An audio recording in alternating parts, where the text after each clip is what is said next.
si se ve y si se oye bien, por favor.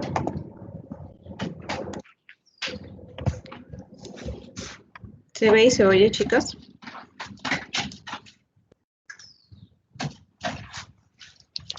Chicas.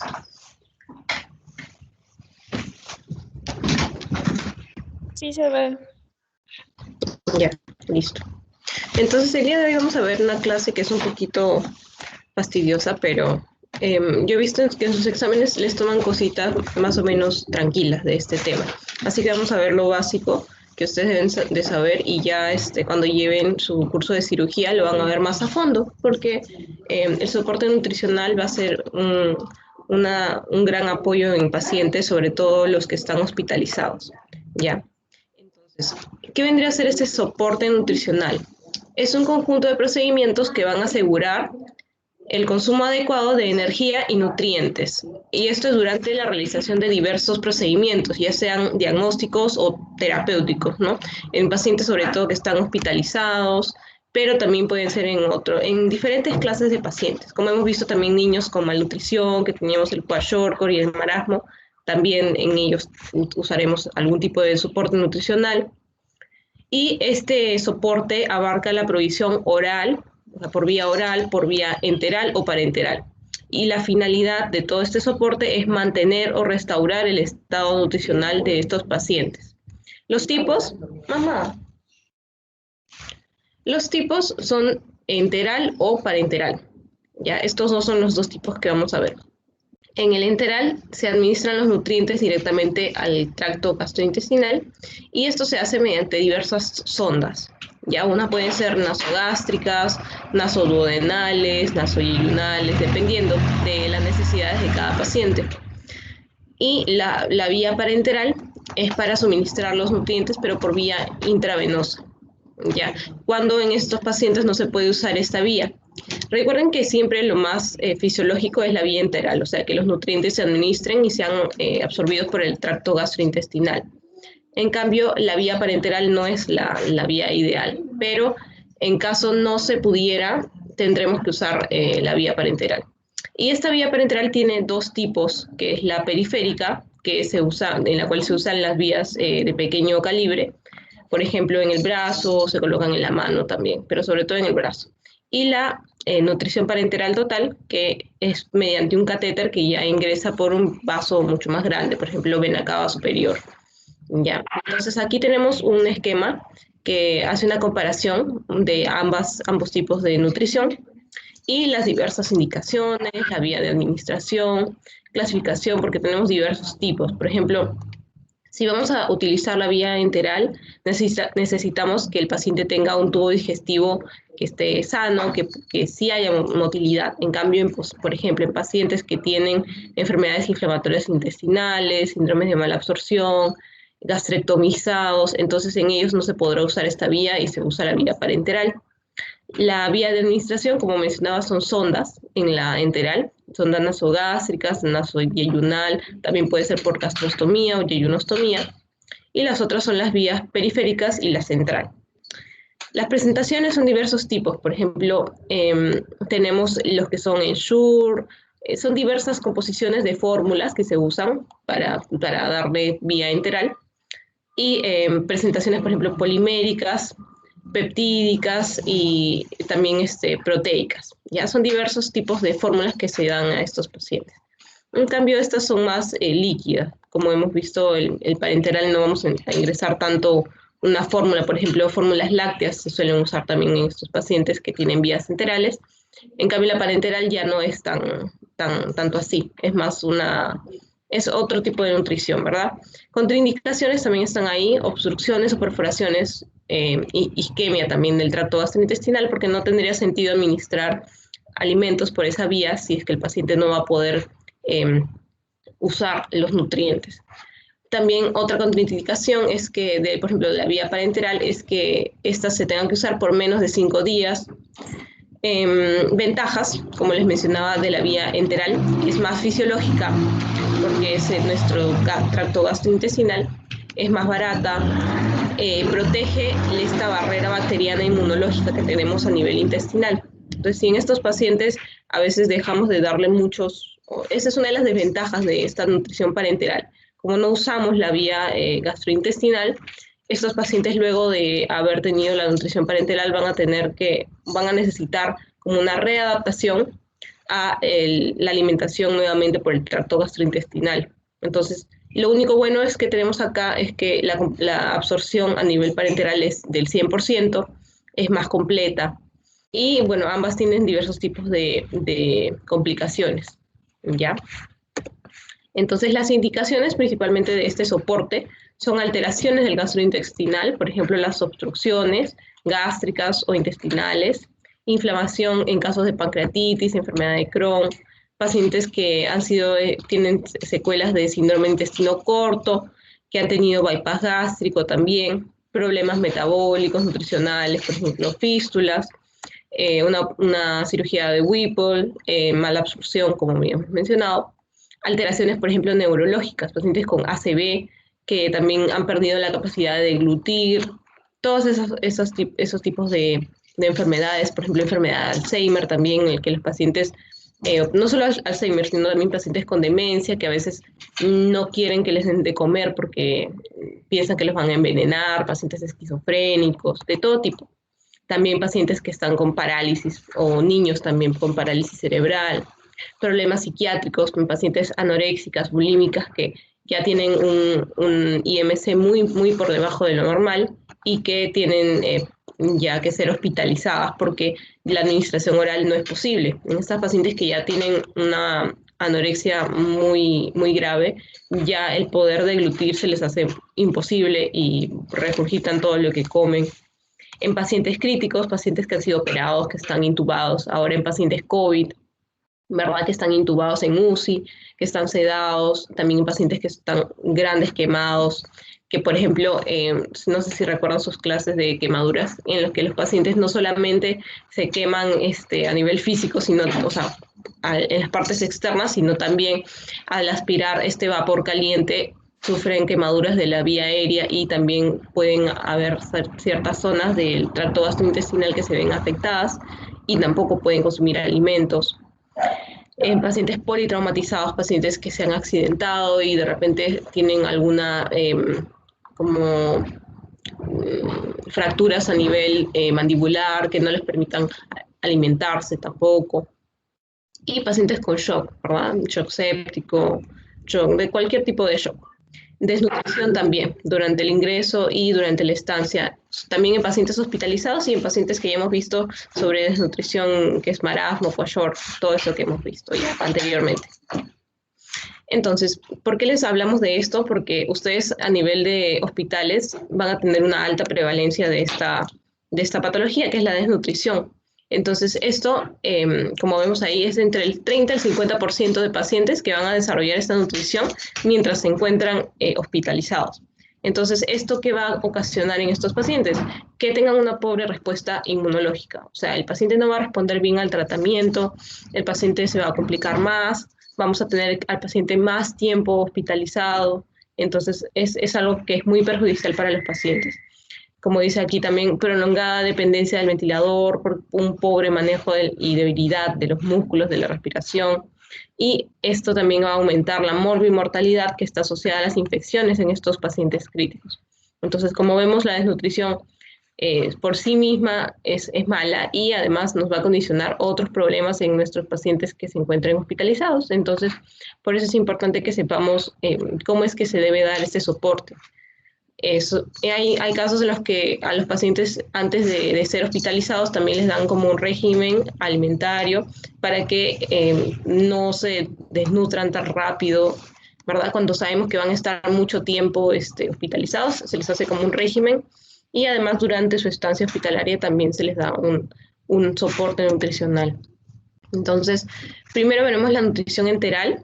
Tiene diversas indicaciones y contraindicaciones, ¿verdad? Sobre todo en pacientes que no deberían o no pueden comer por la boca. Entonces, por ejemplo, pacientes con disfagia, lo que les mencionaba, con riesgo de aspiración, pacientes que estén potencialmente desnutridos, pacientes con enfermedad crónica, por ejemplo, pacientes con cáncer que ya no tienen mucha hambre, o que tengan de repente un cáncer que sea a nivel de cara y cuello, que no les permita la ingesta. Pacientes con EPOC en estadios muy avanzados también tienen dificultad de la alimentación por la misma dificultad respiratoria que ellos poseen. En pacientes que sean incapaces de mantener un estado óptimo nutricional a través de la vía oral. Pacientes en quienes la ingesta oral está comprometida por más de 5 a 7 días. Y también hipermetabolismo, ¿verdad? Pacientes con cirugías que son mayores, sepsis, trauma, todo lo que hemos hablado, grandes quemados y enfermedades psiquiátricas. Contraindicaciones, que haya una obstrucción, porque si hay una obstrucción a nivel gastrointestinal, la comida no va a pasar, ¿verdad? Vómitos, diarreas, o sea, que a pesar que nosotros estemos usando una vía, igual lo regurgite, vomite, o tenga diarreas en síndrome de intestino corto muy severo con fracaso de esta nutrición. Cuando hay hilio postoperatorio, el hilio es cuando, es cuando el tracto gastrointestinal no tiene motilidad, entonces si no tiene motilidad la comida pasa y se queda ahí, entonces es como una obstrucción prácticamente. Fístulas, en las cuales hay gasto alto, se pierde esto por la fístula, sangrados gastrointestinales severos, porque obviamente no se va a poder usar esa parte del tracto gastrointestinal, mala absorción severa, que no les dé la posibilidad de absorber los nutrientes, ¿verdad? Imposibilidad para ganar acceso al tracto gastrointestinal y si no es deseado, o sea, el paciente no desea esta intervención. Criterios, este es el que les han tomado. Por ejemplo, les decían cuál es un criterio para la utilización de esta vía, ¿no? De la nutrición enteral, es que el plazo sea corto, o sea, que el paciente necesite esta nutrición por unas 3 a 4 semanas. En esos casos está indicado la sonda nasoentérica, ya, estos tipos de sondas que van desde la nariz hasta estas zonas pueden ser la zona nasogástrica, nasoduodenal, nasoyeyunal. Entonces, a corto plazo usamos este tipo de sondas, ¿ya? Si fuera otro, que son más largos periodos, por ejemplo, más de 3 a 4 semanas, se usará la enterostomía. Entonces, si ustedes les ponen, en pacientes que van a estar, que necesitan soporte nutricional menor de 3 a 4 semanas, ¿qué indicarían? ¿Qué tipo de soporte? Entonces sería una nutrición enteral por medio de una sonda nasoentérica, que puede ser nasogástrica, nasoduodenal, nasoyeyunal. Y si fuera un periodo más largo, ya es una enterostomía. Ya, entonces eso es con respecto a nutrición enteral. En cambio, en la parenteral, lo que principalmente nos dicen es que se indican cuando el tracto gastrointestinal no funciona o no está accesible. O sea, en todos los casos que hemos visto aquí, por ejemplo, obstrucción mecánica, vómitos persistentes o refractarios, síndrome de intestino corto, hilio postoperatorio, todos esos casos, entonces los tendremos que usar la vía parenteral. Entonces, fístulas, ¿ven? Pacientes operados que no es posible darles nutrición oral o enteral. Entonces, esta, como habíamos hablado, puede ser por vía periférica o por vía central. Si fuera esta vía necesaria por menos de 5 a 7 días, usaremos la periférica, ¿ya? En pacientes que no están hipermetabólicos, que no tienen restricción de fluidos, en pacientes que necesitamos esta vía temporalmente, por eso mismo el tiempo es poco, ¿verdad? 5 o 7 días máximo. En pacientes que no estén desnutridos y este va a requerir el acceso periférico, como ya hemos mencionado, unas venas que no sean de tan alto calibre. En cambio, las vías centrales ya son para pacientes que necesitan una nutrición por más de 5 a 7 días, que están hipermetabólicos, que tienen restricciones de fluidos y el periodo es más prolongado. Entonces, en pacientes desnutridos o con riesgo de desnutrición, usaremos estas vías centrales, que son sobre todo la que más se usa, las vías de la vena cava superior, que ingresan por la vena subclavia. Entonces, por ahí son venas de mucho más alto calibre y nos permitirán hacer este tipo de nutrición. Entonces, recuerden que la periférica se usa en tiempos cortos, menos de 5 o 7 días, las centrales para tiempos más prolongados, más de 5 o 7 días, en pacientes que están un poco más, que necesitan más tiempo de nutrición. ¿Ya? Y finalmente, ¿cómo es que nosotros daremos este tipo de nutrición? Porque recordemos que sobre todo en la nutrición enteral, por ejemplo, se dan unas tipo fórmulas Eso le van a explicar en su clase teórica más ampliamente, pero les dan unas fórmulas dependiendo de qué es lo que el paciente necesita y todo esto también lo van a ver en cirugía. Entonces, les dan, por ejemplo, si necesitan carbohidratos, y cuánto requieren de lípidos y cuánto requieren de carbohidratos, lípidos y de proteínas. Entonces, para todo esto hay diversas fórmulas, ya, pero ustedes tienen que saber cómo indicarlas, o sea, cómo le van a dar, cuánto le van a dar al paciente, cuánto de carbohidratos, de lípidos y de proteínas. Entonces, y esto me parece que ya lo habíamos visto. Lo que hacíamos era la ecuación de Harris-Benedict, en el cual usamos esta fórmula que nos indica cuánto es la cantidad de calorías que vamos a necesitar y además obviamente, tenemos que ver en una proporción, ¿verdad? Por ejemplo, 60% carbohidratos, 20% proteínas y 30% de lípidos. Eso es lo que hacemos. Así que aquí la fórmula más importante que deberían saber o utilizarla, no se la tienen que aprender de memoria, pero tienen que saber utilizarla, es la de Harris-Benedict. Entonces, con esta fórmula ustedes sacan cuánto es el requerimiento que va a necesitar este paciente. Y eso también se usan con algunas variables que son, por ejemplo, no sé si recuerdan cuando vimos tasa de metabolismo basal, en la cual al paciente, dependiendo de qué intervención le habían hecho, por ejemplo, una cirugía menor, cirugía mayor, o el paciente estaba con sepsis, se le añadía una variable en vez de la actividad física, ¿verdad? Y lo multiplicábamos por esto, entonces eso nos daba nuestra tasa de metabolismo basal y con eso vamos a iniciar a darle el soporte nutricional a nuestros pacientes. Ya chicos, entonces eso es básicamente la clase de hoy. Ya en su clase teórica van a ver un poco más, es un poco más pesado en realidad. Les van a enseñar algunas de las fórmulas, me parece. Pero eso es lo básico que deben saber ustedes ahorita. Ya cuando lleven cirugía van a ver un poco más. Y para que vean que no es tan fácil, ¿no? Pero esas son las indicaciones básicas de la nutrición. ¿Alguna duda o podemos pasar a dar el examen, por favor? Me avisan si tienen alguna duda mientras voy tomando la asistencia. Hay algunos que no los he apuntado. Nada. Ya. Entonces, si no hay dudas, les voy a pasar ahorita el pasito de la clase pasada. Y ahorita les paso. Ya. Entonces, a ver. Como siempre, tienen 5 minutos para resolverlo. Les voy a pasar. Ya. Y listo. Aquí les estoy pasando. Y tienen 5 minutos. A ver. Poner cronómetro. Listo. 5 minutos, chicos, para que puedan hacer su pasito.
Les queda un minuto, chicos.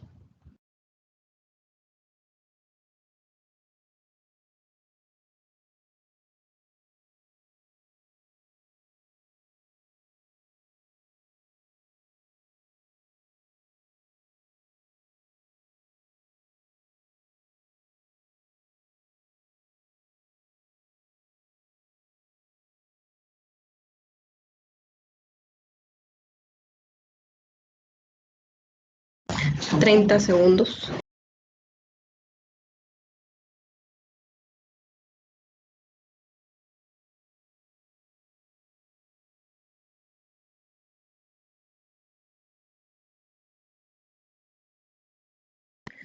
En 10 segundos, chicos, envíen, por favor. Y vamos a revisarlo de una vez para que tengan las respuestas. Ya, entonces, listo. Envíen, por favor. Se acabó el tiempo. Ya. Entonces, vamos a revisarlo. Ahora lo vemos acá. Ya. Listo. Listo. Entonces, vamos a ver sus respuestas. Acá en resumen. Ya. Entonces, un paciente con niveles de glicemia post-ingesta de glucosa anhidra de 160 miligramos por decilitro. ¿Qué sugiere estos pacientes? Este es un paciente que se le ha hecho una prueba de glucosa con una prueba de glucosa oral, ¿verdad? La prueba en la que le damos los 75 gramos de glucosa. Y si recuerdan, los valores normales eran menores de... ¿Lo recuerdan, chicos? ¿Se acuerdan cuáles eran los niveles en que nosotros clasificábamos a pacientes que tenían glucemia, pacientes prediabéticos y pacientes diabéticos? Entonces, en este paciente tenemos una glucosa que va en 160. ¿Se acuerdan en qué rango se encontraban los pacientes normales? Aquí han respondido... La mayoría ha respondido bien, ¿ya? El 50% ha respondido la prediabetes, ¿verdad? Recuerden que un paciente con una sobrecarga oral de glucosa que tiene entre 140 y 199, estamos en un rango de prediabetes. Si es menor de 140, el paciente está normal. Y si es mayor de 200, el paciente tiene diabetes, ¿verdad? Aunque recuerden que estos exámenes se deben tomar mínimo 2 veces para poder diagnosticar al paciente, ¿no? Si es que le tomamos una vez, tenemos que volverle a repetir la prueba. ¿Ya? Entonces está muy bien, es prediabetes, ¿ya? Dislipidemia que caracteriza esta resistencia a la insulina han puesto incremento de triglicéridos y disminución de HDL. Muy bien, eso también está en una diapositiva. Mide el incremento de la glucosa en la sangre luego de ingerir un alimento. Muy bien, también la mayoría ha respondido el índice glucémico. Y luego la siguiente decía el índice glucémico alto es aquel que supera, y también está muy bien, el nivel de 70. ¿Ya? Mayores de 70 tienen un índice glucémico alto. Esto quiere decir que van a aumentar o van a elevar muy rápido la glucosa en sangre, ¿verdad? Por ejemplo, el pan. El pan creo que tiene 100 de índice glucémico, entonces ustedes apenas comen el pan, la glucosa sube rapidito, ¿no? Y también las frutas, por ejemplo, siempre por eso comerlas con cáscara, ¿no? Eso está recomendado porque así ustedes reducen este índice glucémico. Por ejemplo, comerte una manzana pelada a comerte una manzana con cáscara no va a reducir al mismo nivel tu glucosa. Por eso es recomendable comer las frutas enteras y con cáscara. Y por último, frente a un paciente con diabetes tipo 2, usted indicaría en el plan de alimentos limitar el consumo de fructosa. ¿Por qué? A ver, han respondido porque el exceso puede producir elevación de triglicéridos. Ya, sí, está bien.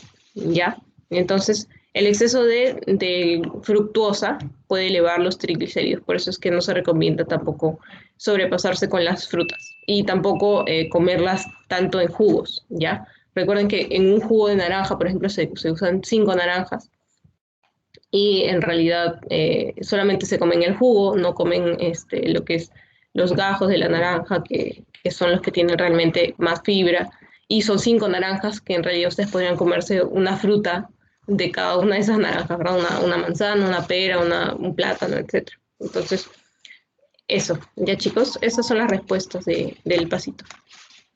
Entonces, si no hay dudas, ¿no tienen dudas, chicos?